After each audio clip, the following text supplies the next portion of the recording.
c'est que le réel, plusieurs solutions, une solution méchante, c'est ce qui résiste, simplement. Alors, débrouillez-vous avec ça. C'est ce qui résiste, c'est ce qui me résiste, le réel, et non pas ce dans quoi je suis à l'aise. Et une autre, plus fine, vous voyez, c'est que le réel que nous connaissons, dans lequel nous baignons, c'est le prolongement d'un virtuel, d'un possible. Ce n'est qu'un des prolongements des réels virtuels. Il y a beaucoup de réels virtuels, on le connaît mieux par la science aujourd'hui. Il y a beaucoup de réels, beaucoup de réalités. Une de ces réalités, pour ainsi dire, s'incarne. Elle n'est qu'une incarnation, une matérialisation, une réalité, une réalisation de virtualité, d'autres possibilités. Nous connaissons le trajet d'une particule. Nous étudions le trajet d'une particule. Et on sait maintenant que la particule a beaucoup d'autres trajets possibles. Donc il y a beaucoup de réalités possibles.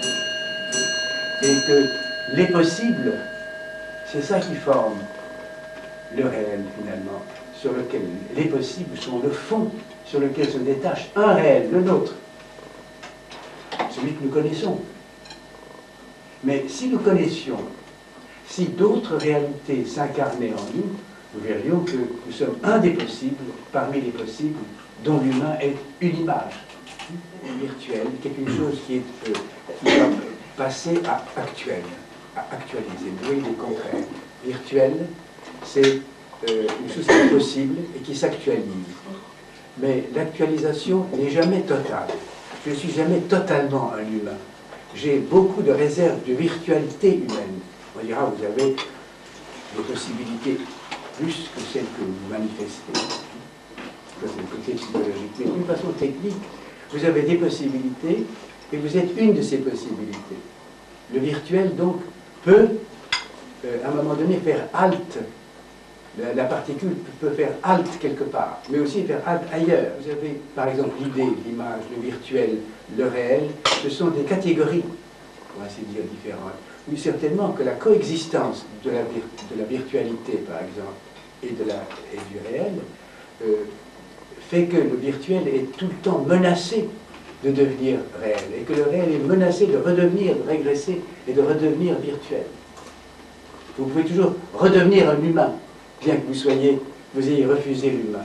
Il y a une tentation, pour ainsi dire, de revenir. C'est toujours, je vous l'ai dit souvent, un va-et-vient, un aller-retour entre le réel et le virtuel, entre l'intelligible et le sensible, une chose que je comprends et une chose que je touche.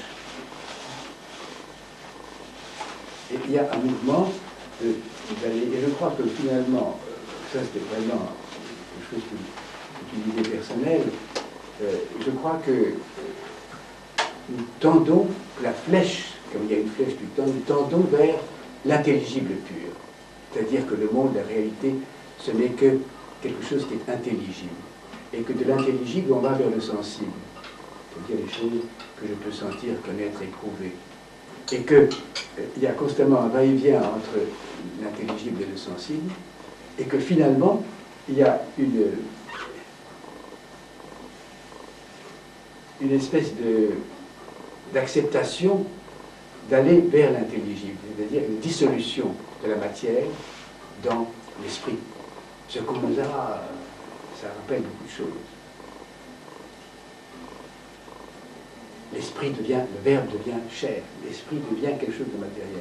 Et je crois que nous sommes dans la phase où il y a une recherche de changement de direction et d'aller vers l'intelligible, et que finalement il y a une dissolution de la matière, et que la connaissance aujourd'hui que nous avons et que nous recherchons, c'est une connaissance de dissolution de la réalité, une dissolution de la matière, pour qu'il y ait quelque chose qu'on appellera l'esprit, pur esprit, avant que l'esprit ne soit séduit par sa matérialisation, par l'incarnation.